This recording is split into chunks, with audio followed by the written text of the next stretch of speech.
नमस्कार विद्यार्थी मित्रांनो. रयत ऑनलाईन स्कूल एज्युकेशन रोज प्रोजेक्ट मध्ये आपलं स्वागत आहे. मी डॉक्टर सुरेश काळे, SSGM कॉलेज कोपरगाव. या ठिकाणी आपण वसाहतवादाविरुद्ध भारतीयांचा संघर्ष या 6व्या प्रकरणातील शेवटचा मुद्दा अभ्यासत आहोत. तर तो मुद्दा आहे आझाद हिंद सेना आणि 1942 भारत छोडो आंदोलन. त्यामध्ये सर्वप्रथम आपण पाहणार आहोत आझाद हिंद सेना. तर आपल्याला माहित आहे की वसाहतवादाविरुद्ध संघर्ष सुरू झाल्यानंतर हा जो मुद्दा आहे तो आपण जो पाहतो आहे त्या मुद्द्यामध्ये ही स्वातंत्र्याची चळवळ अंतिम टप्प्यात आलेली आपल्याला दिसून येते. तर यामध्ये आपण राष्ट्रीय काँग्रेसची वाटचाल पाहिली. त्याचबरोबर हा आणखी एक वेगळा प्रकारचा विचार आहे सुभाषचंद्र बोस, रासबिहारी घोष यांनी पुढे आणलेल्या स्वातंत्र्य चळवळीमध्ये आझाद हिंद सेना. यामध्ये 1939च्या दुसऱ्या महायुद्धात इंग्लंडने जर्मनीच्या विरुद्ध भाग घेतला. ब्रिटिश सरकारने भारत या युद्धात इंग्लंडच्या बाजूने उतरल्याचे परस्पर जाहीर केले. त्यामुळं महात्मा गांधीजी आणि राष्ट्रीय सभा म्हणजे काँग्रेस यांनी इंग्लंडच्या या निर्णयाला विरोध केला. आणि मग जर्मनीच्या बाजूने उतरलेल्या जपानने ब्रिटिशांच्या ताब्यातील आग्नेय आशियातील प्रदेश जिंकले व भारतीय सैन्य ताब्यात घेतले. जपानच्या ताब्यातील भारतीय सैन्यातून रासबिहारी बोस यांनी आझाद हिंद सेनेची स्थापना केली. त्यामधील सुभाषचंद्र बोस यांनी 1943 मध्ये सिंगापूर येथे आझाद हिंद सरकारची स्थापना केली. तुम मुझे खून दो मैं तुम्हें आझादी दूंगा ही नेताजींची घोषणा लोकप्रिय झाली. 1944 मध्ये त्यांनी आराकानचा प्रदेश मिळवला. तसेच आसामच्या पूर्व सीमेवरील ठाणी जिंकून घेतली, परंतु त्यांची इम्फाळची मोहीम अर्धवट राहिली. अत्यंत प्रतिकूल परिस्थितीतही आझाद हिंद सेनेचे सैनिक नेटाने या ठिकाणी लढलेले आहे. त्यानंतर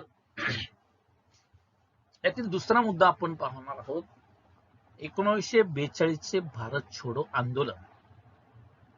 आता या आंदोलनामध्ये म्हणजे हा स्वातंत्र्याचा शेवटचा टप्पा म्हणता येईल किंवा अंतिम टप्प्यामध्ये स्वातंत्र्य आलेलं आपल्याला दिसतंय. त्यावेळेस हे आंदोलन सुरू झालेलं आहे. 7 ऑगस्ट 1942 रोजी मुंबईच्या गवालिया टँक मैदानावर राष्ट्रीय सभेने अधिवेशन मौलाना अब्दुल कलाम आझाद यांच्या अध्यक्षतेखाली भरविले. राष्ट्रीय सभेच्या कार्यकारिणीने वर्धा येथे संमत केलेला ठराव ब्रिटिशांनी भारत सोडून जा अशा प्रकारचा हा ठराव वर्धा या ठिकाणी मंजूर केला. 8 ऑगस्ट 1942 रोजी पंडित जवाहरलाल नेहरूंनी मांडलेला छोडो भारत ठराव एकमताने मंजूर केला. ब्रिटिशांनी तात्काळ भारत सोडावा अशी मागणी करण्यात आली. तसेच गांधीजींच्या नेतृत्वाखाली देशव्यापी अहिंसक आंदोलन सुरू करण्याचा निर्णयही घेण्यात आला. या ठिकाणी महात्मा गांधीजींच्या आव्हानानुसार जनतेला त्यांनी आव्हान केलं की हे आंदोलन केवळ राष्ट्रीय सभेचे नसून सर्व भारतीयांचे आहे.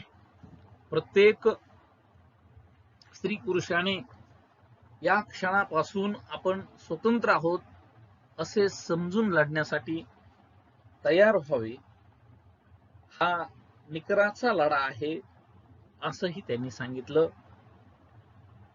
आज मी तुम्हाला एक मंत्र देणार आहे, तो म्हणजे करेंगे या मरेंगे ही आपली प्रतिज्ञा असली पाहिजे असं जनतेला महात्मा गांधीजींनी सांगितले.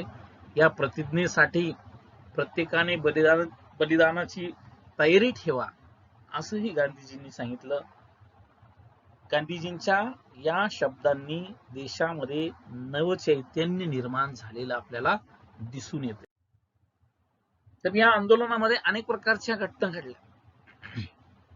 आंदोलन चिरडण्यासाठी सरकारने 9 ऑगस्ट दिवस उगवण्यापूर्वीच गांधीजींसह मौलाना आझाद, पंडित नेहरू, वल्लभभाई पटेल इत्यादी प्रमुख नेत्यांना अटक केली. सरकारने सभा, भाषणे, मोर्चे, निदर्शने यावर बंदी घातली. महाराष्ट्रातील चिमूर, आष्टी, यावली, महाड, गारगोटी अशा अनेक गावातून जनतेने लढे दिले. आबालवृद्धांनी यामध्ये अतिशय नेटाने भाग घेतला. असीम धैर्याने दिलेले लढे अविस्मरणीय आहेत. त्यानंतर भूमिगत चळवळ सुरू झाली. 1942च्या अखेरीस भूमिगत चळवळीचे नेतृत्व डॉक्टर राम मनोहर लोहिया, जयप्रकाश नारायण, अच्युतराव पटवर्धन, अरुणा असफ अली, एस.एम. जोशी व ना. ग. गोरे इत्यादी कार्यकर्त्यांकडे आले. देशात स्थानिक पातळीवर क्रांतिकारकांचे गट स्थापन झाले. कर्जत तालुक्यामध्ये भाई कोतवाल यांचा आझाद दस्ता, नमापूरच्या जनरल आवारी यांची लाल सेना यांनी सरकारला सळो की पळो करून सोडले. मुंबईला विठ्ठल जव्हेरी, उषा मेहता यांनी आझाद रेडिओ हे प्रक्षेपण केंद्र स्थापन केले. त्यानंतर ठिकठिकाणी प्रतिसरकारांची स्थापना झाली. देशभरात 1942 मध्ये स्थापन झालेल्या प्रतिसरकारांनी अनेक प्रांत, अनेक जिल्हे व्यापले. बंगालमध्ये मिदनापूर, उत्तर प्रदेशातील बलिया, आझमगड, बिहारमधील भागलपूर व पूर्णिया जिल्हा आणि महाराष्ट्रामध्ये क्रांतिसिंह नाना पाटील यांनी सातारा जिल्ह्यात प्रतिसरकार स्थापन केली. तर या प्रतिसरकारने अनेक प्रकारची कामे केली. महाराष्ट्रामध्ये इसवी सन 1942 मध्ये क्रांतिसिंह नाना पाटील यांनी सातारा जिल्ह्यात प्रतिसरकार स्थापन केले. सहकार्यांच्या मदतीने ब्रिटिश शासन संपुष्टात आणले. जनतेचे सरकार या भागात स्थापन केले. कर गोळा करणे, कायदा व सुव्यवस्था टिकवणे, खटल्यांचा निकाल देणे, गुन्हेगारांना शिक्षा करणे अशा प्रकारची कामे या प्रतिसरकारने केली. या काळात ब्रिटिश सत्तेचा पाया खिळखिळा झाला. छोडो भारत आंदोलनातून भारतीय जनतेचा प्रखर ब्रिटिश विरोध व्यक्त झाला. या सर्व घटनांमुळे यापुढे फार काळ भारतात आपली सत्ता टिकवता येणार नाही याची जाणीव ब्रिटिश राज्यकर्त्यांना झाली. ब्रिटिश साम्राज्याचा शेवट त्यांच्या डोळ्यापुढे दिसू लागला व त्यात फेब्रुवारी 1946 मध्ये मुंबई येथे झालेल्या नाविकांच्या उठावाने भर पडली. देशभर चाललेल्या धार्मिक दंगलीमुळे अखेर 15 ऑगस्ट 1947 रोजी फाळणी होऊन भारत आणि पाकिस्तान ही 2 स्वतंत्र राष्ट्रे अस्तित्वात आली. वसाहतवादाविरुद्ध लढण्याचा आदर्श जगासमोर ठेवला. त्यातून पारतंत्र्यातील अनेक देशांना स्वातंत्र्य लढ्याची प्रेरणा मिळाली असं हा भारतीय इतिहास सांगतो. या भारतीयांनी ही जी प्रेरणा आहे वसाहतवादाविरुद्धची लढण्याची, स्वातंत्र्य मिळवण्याची, ही संपूर्ण जगाला दिलेली प्रेरणा आहे. स्वतंत्र भारताचे संविधान 26 जानेवारी 1950 रोजी अंमलात आले. डॉक्टर बाबासाहेब आंबेडकर हे भारताच्या संविधानाचे शिल्पकार आहेत. ब्रिटिश साम्राज्यशाही विरुद्ध लढताना स्वातंत्र्य, समता, बंधुता व लोकशाही या मूल्यावरील निष्ठा भारतीयांनी उराशी बाळगलेले आहेत. हीच मूल्य भारतीय संविधानाचा पाया आहे आणि त्यामुळेच आज स्वातंत्र्य मिळून इतकी वर्ष झाली तरी सुद्धा भारतीय लोकशाही भक्कम स्वरूपाची आहे. भारतीय संविधान जगामध्ये अद्वितीय आहे.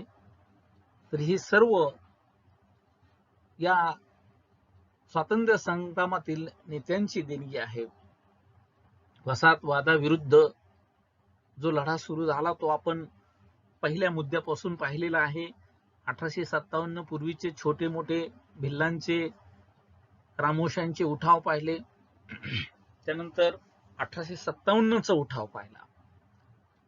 त्याचंही स्वरूप फारसं मोठं नसलं तरी तिथून अशा प्रकारच्या आंदोलनाला सुरुवात झालेली आपल्याला दिसून येते. आणि हे आंदोलन एक प्रकारे याच्यामध्ये हळूहळू वाढ होत गेली, प्रवाह वाढत गेला. राष्ट्रीय काँग्रेसची स्थापना झाली.